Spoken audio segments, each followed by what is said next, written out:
you are a ghost hunter, and I I'd love it if you could tell me a little bit about your profession and so what is a ghost hunter and what does like a day in the life look like? A ghost hunter or paranormal investigator is just somebody who's interested in investigating claims of things that happen outside of the norm or outside of what can be explained by conventional scientific explanations, and that can look like many different things, from talking to witnesses to researching histories of places to,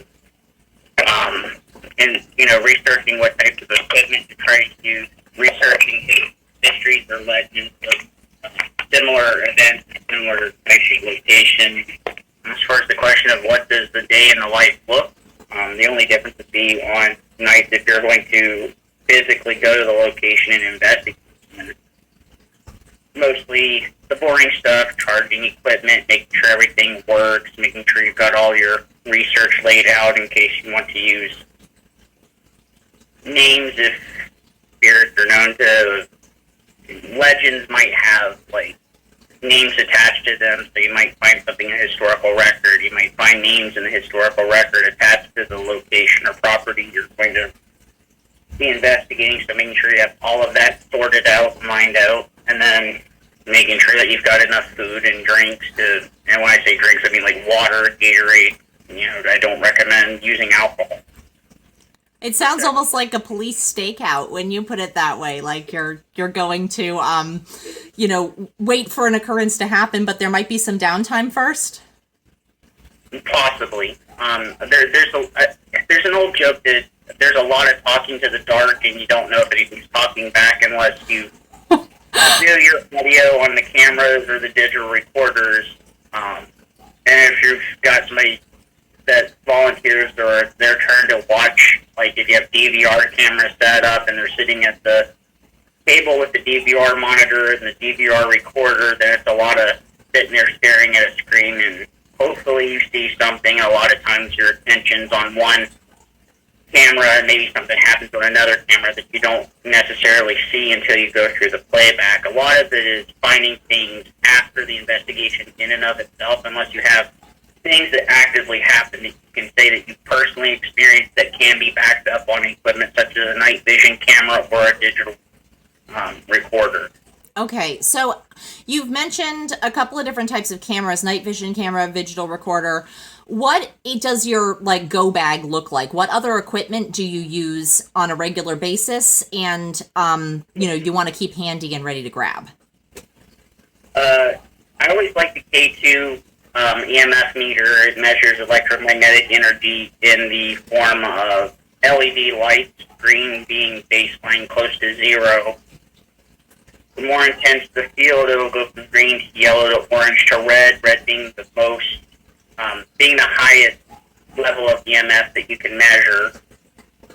And that's good for many different reasons. One is if you have a steady one solid green light, and then you get like a blip that goes all the way to red where all the lights are lit up, you can see if there's exposed electrical wiring. If there's if somebody has their phone on them, the phone will cause that to blink and react. Or you might have something that can't be explained, and then at that point you can use that same piece of equipment to have a spirit answer yes or no questions. Once you've established that that's something that's happening on command, which means it has to happen repeatedly, you have to ask the questions in several different ways that the answer would remain the same.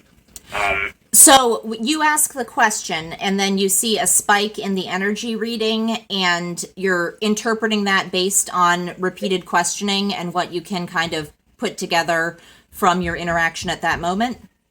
Yes. Yes, I think that's the right way of thinking about that, is interpreting several positive responses. And when I mean positive, or in the affirmative, or you ask a question that you would think would be a yes, you get a spike.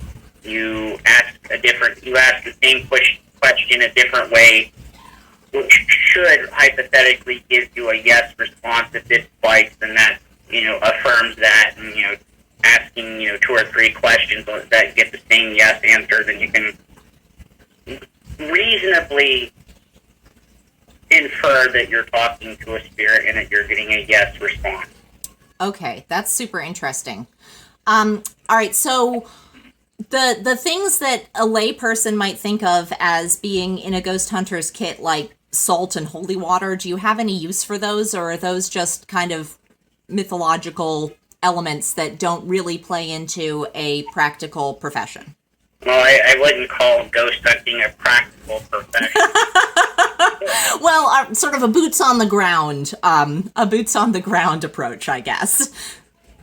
I mean, you get some people that carry holy water because they think they're going to, and you might think that there's a demonic thing that might be there present, but that's just rare. I don't think I've had maybe one experience with something that might possibly have been demonic. I never carried holy water. I think that's being overly dramatic. One other thing you said kind of sparked my interest in different types of spirits or energies or entities. Do you have like a classification system that you use to think about and talk about these anomalies, or are they all just kind of lumped together under the umbrella of supernatural or paranormal occurrences? I would say you have intelligent and you have residual haunts. Residual haunts are things that are going to happen regardless if you're there or not. You can think of that as footsteps, maybe image of a person walking through a wall where a doorway used to be. If you try to make direct contact, you may not get any EVPs. You may not get any spikes on a K2 meter in regard to answering questions, but you do have this phenomenon that just seems to happen. But nothing else happens if you try to elicit a response from them. So that's the only 2 classifications that I personally think of when it comes to that. Now, other people have different classification systems, and I think that's more based on the individual. Some people think of elemental spirits, which are inhuman spirits that are just kind of been around for a very long time, but I don't see a whole lot of evidence to support that hypothesis. Demonic, like I said, I've never experienced really a true, genuine demonic. I don't think, maybe once, but that was a very strange interaction. Mm-hmm. But intelligent versus residual, I think, is probably the most common and probably the most practical classification. Okay, so with residual spirits, which are it sounds like almost an impression of an event that happened, or like seeing a little clip of something that got left in the place to me. Is that correct? Is that kind of a layman's description? Does that work? That's a good layman's description. Okay. Is there anything you can do about that? Or is there just not enough left for you to really make an impression or interact? And that's just going to be the way it is? It's just, to me, it just seems to be the way it is. There's not really a whole lot you can do about that. Jumping tracks just a little bit, what is a major misconception that people have about what you do? That it's like you see on TV, that it's going to be a whole lot of everything happening all at once. And what you see is actually 8 to 10 hours condensed down to an hour and a half. There's a whole lot of talking in the dark where nothing happened. I wanted to ask about specific urban legends, like the one about Bloody Mary used to scare me to death when I was a kid. Have you ever seen any evidence that those are based in fact, or that anyone has experienced a genuine paranormal event surrounding something like that? Or are those just stories that kids tell in the dark to scare each other? I think they're stories that kids tell in the dark. They might be rooted in some sort of factual event that happened, but as you know, with legends, the more that time passes, the more distorted the truth, the mythology grows, and as the mythology grows, then the details change. That's kind of a relief to me. As someone who's still a little scared of the dark. So do you ever run into fake ghost hunters? People who are trying to walk the walk and talk the talk, but they don't know what they're doing at all. Or they're actively fleecing people. Yes, I've experienced that, and That's part of the reason why I've dissociated myself from the paranormal field, is because of that. You have people pretending to be psychics. You have people that go in there with good intentions, trying to cross spirits over, and it ends up working not that way for them. It actually ends up turning out to be unintended consequences of things following them home and then wreaking havoc in their lives and everything else. Oh, wow. So yeah, you have to see. That's the thing. I approached it as a scientist. So it's like, okay, what do we know? Well, we know we can't replicate it in a lab. You can't replicate it on command like you can like a normal science experiment. So you have to try to remain as objective as humanly possible and try to account for as many variables as possible. Then you just have to say, yes, I can say anecdotally I've had these personal experiences and that I have them backed up by these means, whether it's by video, audio, or whatever. And audio and video, you're going to have your skeptics that are going to sit there and say, well, give the devil a due. The skeptics have a point that, it's not something that paranormal investigation is not a hard science insofar as it follows the scientific method to a T and replicates itself like an experiment does. Unfortunately, that happens to be the case, and that happens to be true. And I mean that's technically true. What are some red flags? Like if you're speaking to someone, what are things that might give you a clue that they're either exaggerating their own abilities and experiences or just making stuff up? Well, reputation. How many client interactions this person has? What's their reputation with their clients? That's a good. Mm-hmm. That's a good indicator. If they say, well, this person came in and did these things and things got worse, well, then obviously that person doesn't know what the hell they're doing. Uh-huh. And watching their actions and their behavior. So I can give you an example. I was fortunate enough to be asked by Zach, Nick, and Aaron to be part of that Ghost Adventures live from the Weston State Hospital, the old Trans-Allegheny Lunatic Asylum. Oh, wow. And we saw that guy throw that EMF detector, even though he tried to say that it was taken out of his hands and that he didn't throw it, but he did. I mean, it's right there on video for everyone to see. You have to be able to see those types of behaviors and call it out. So what's one of the most intense or memorable genuine experiences you've had? Oh, God. Right, pick one. I would say the first one would be when I was 16. Me and my friends, we got permission from a property owner to go into a place that was reported to be very haunted. It was a Halloween night. Me and my friends, we weren't teenage drinkers. We weren't partiers. We didn't have a whole hell of a lot of friends. We were too old for trick or treat. And sitting at the house watching Halloween movies gets boring, especially when you're 16 and you want to be a thrill seeker. And so we said, you know what, we're going to go do this thing. And it was comical because you have four guys. I had a micro cassette recorder. We had a big, one of those big VHS camcorders that had to rest on your shoulders for you young fellas that don't know that those things. Right. And I was at the back of the group holding the flashlights so that we could see what the hell we were doing. And I felt a force touch my shoulders and shoved me, and I knocked one of my friends over. And, of course, my first reaction was, okay, which one of you jackasses is trying to scare me? Because that's not funny, because, there's junk laying around all over the place. Somebody could got hurt. And that's when my friend Evan was like, dude, you're behind everybody. There's nobody behind you. The hell are you talking about? Pushing. So I turn around, there's somebody there behind me, and we spent an hour looking to see if there was like a homeless person that was squatting in the place. Looked around to see if, we could have tripped over something, but I know that I felt somebody push me because I felt the force on my back and shoulders. I lost my center of gravity. Was that your moment of epiphany, your jump from skeptic to believer, or was it more complicated than that?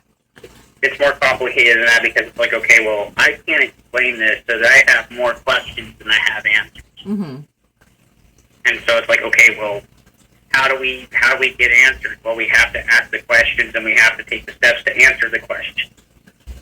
And then I would say the second intense, and well, there's two wrapped up in one, and so I'll try to make this as concise as possible. Is we went to Waverly Hills Sanatorium, and we were told about the doppelganger phenomenon that had started to manifest itself at the time there. And we thought that was BS. The guy that was working, the tour guide, and sometimes works with the guard there to make sure people don't trespass. And I was like, sir, I appreciate the tour. You don't have to sell the building. The place has a rich history and a rich paranormal history, meaning that all these experiences have been written down and shared across many different investigators through many different instances of time. You think of that as the meta story, right?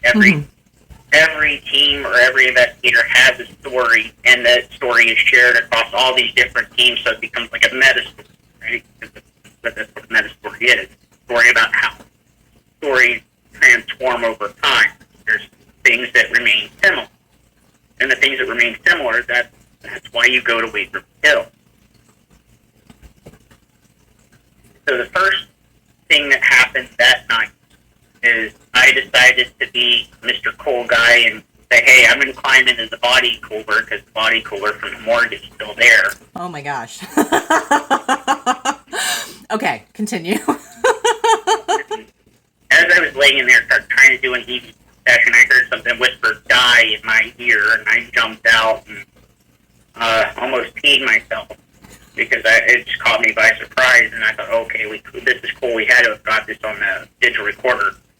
That whole file was corrupted. It could not, that file corrupted on the digital recorder, so even though it was recording, unfortunately, we don't have audio to back that up. So it's one of those personal experiences that I experienced that there's no evidence to prove it. Mm-hmm. Right? So it's one of those things that's like, it happened, but I can't prove it. And then going back to the doppelganger thing, like I said, I thought it was a BS story to try to sell the building, which you didn't have to do because it's this shared story. We were packing up to go, and one of my friends said, hey, where the hell is Worsnack going? Because we were packing up for the night. My buddy Kevin Worsnack was like, I'm right here, dude. I'm not going anywhere. I'm rolling up cable with Sean here. And the color drained from our friend Thaddeus' face. He's like, I saw you walk out of the damned room. And it wasn't just him that saw it. It was a couple other people saw Kevin walk out of this room, but Kevin was still there wrapping the cable. The concept there, if I'm following, is the doppelganger was the one you saw leaving the room, potentially? So you saw like a copy of him walking out of the room, and then he was still there. Did he perceive? He didn't perceive himself, though, did he?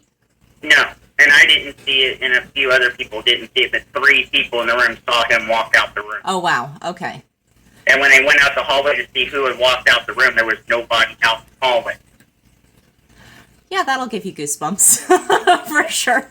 That scared the hell out of those 3. I mean, they saw the color drain out of the dude's face. You can't fake that.